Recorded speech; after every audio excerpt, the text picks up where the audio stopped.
আসসালামু আলাইকুম। আজকে আমি গরুর মাংস রান্না করব আলু দিয়ে।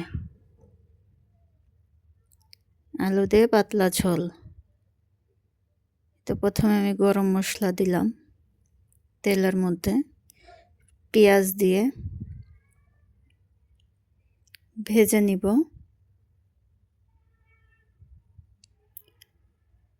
পেঁয়াজটা একটু ব্রাউন কালার হয়ে আসলে আদা রসুন বাটা দিয়ে দেব। এখানে 2 টেবিল চামচ আদা রসুন বাটা আছে, 1 টেবিল চামচ জিরা বাটা। কাঁচা গন্ধ দূর হওয়া পর্যন্ত আমি ভেজে নেব। এখন মরিচের গুঁড়া দিয়ে দেব, হলুদের গুঁড়া দিয়ে দেব।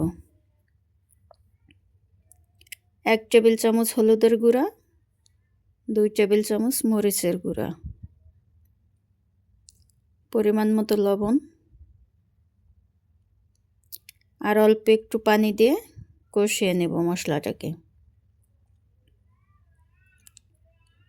যতক্ষণে উপরে তেলটা ভেসে না উঠবে ততক্ষণ পর্যন্ত আমি কষাতে থাকব। এরপরে তেজপাতা দিয়ে দেব।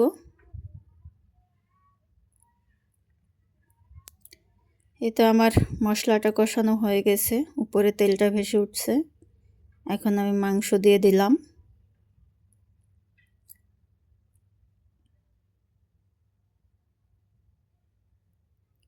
মাংসটা দিয়ে একটু নেড়ে দিলাম। এরপরে ঢাকনা দিয়ে ঢেকে দেব। মাংস থেকে অনেক পানি বের হয়েছে, এই পানি দিয়েই মাংসটা সেদ্ধ হয়ে যাবে। আবার নেড়ে চেড়ে ঢাকা দিয়ে দিলাম।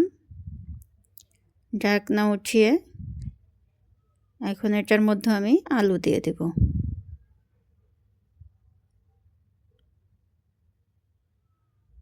আলু দিয়ে আর একটু জাল করব। জাল করে এখানে হচ্ছে আমি ঝোলের জন্য একটু গরম পানি দিয়ে দেব। গরুর মাংসের মধ্যে ঝোলের পানিটা গরম করে দিতে হয়।